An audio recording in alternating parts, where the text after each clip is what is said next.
कुछ लड़कियां एग्जाम पर कम और फैशन पर ज्यादा ध्यान देती है, तो सुधर जाओ।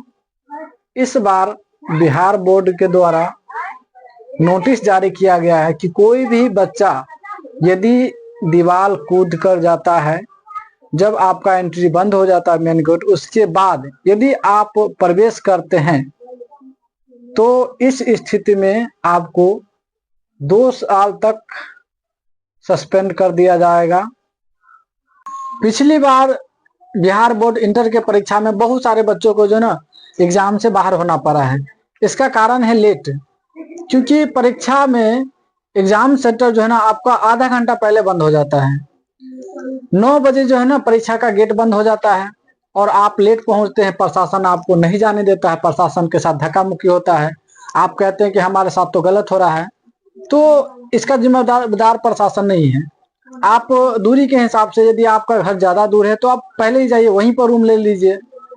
तो आप पता है आपको जाम रहता है, शहर में जाम रहता है, सबका सेंटर शहर में ही पड़ता है, तो आप जो है ना समय से चलिए और एग्जाम सेंटर पर 1 घंटा पहले ही जाने का प्रयास करिए, कम से कम आधा घंटा पहले जाने का प्रयास कीजिए और समय से जाइए। 9 बजे से ही आपका गेट बंद कर दिया जाएगा। जितना भी चेकिंग वगैरह होता है वो एग्जाम सेंटर के अंदर ही होता है। फिलहाल जो मेन गेट होता है वो बंद कर दिया जाता है।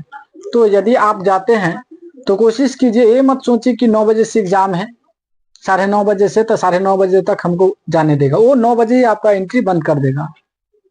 और उसमें जो एडमिट कार्ड पे जितना भी जो आपके शर्त दिया गया है उसको पढ़ करके जाइए, क्या आपको क्या लेकर जाना चाहिए, क्या लेकर नहीं जाना चाहिए। एडमिट कार्ड के नीचे में लिखा रहता है सब कुछ, तो आप पढ़ करके जाइए कि आप मोबाइल नहीं ले जा सकते, इलेक्ट्रॉनिक कोई सामान नहीं ले जा सकते हैं, आप चप्पल पहन के जा सकते हैं कि मोजा पहन के जा सकते हैं, सारा कुछ लिखा रहता है। तो पढ़ करके जाइए उसको। और जो प्रशासन के द्वारा जो एग्जाम सेंटर पे जो भी व्यवस्था बनाया गया है तो उनका पालन कीजिए। आप एग्जामिनर को परेशान नहीं कीजिए, क्योंकि उसको आप सहयोग कीजिएगा तो वही आपको सब माने सहूलियत होगा। आप एग्जाम सेंटर पर जाकर के आप बदमाशी कीजिएगा, वहाँ का जो एग्जामिनर होता है वो जो होता है वो क्या करता है, आप लोगों को ही देख रेख में जो ना सारा समय बीत जाता है, तो इसीलिए उसको पेपर देने में दिक्कत हो जाता है।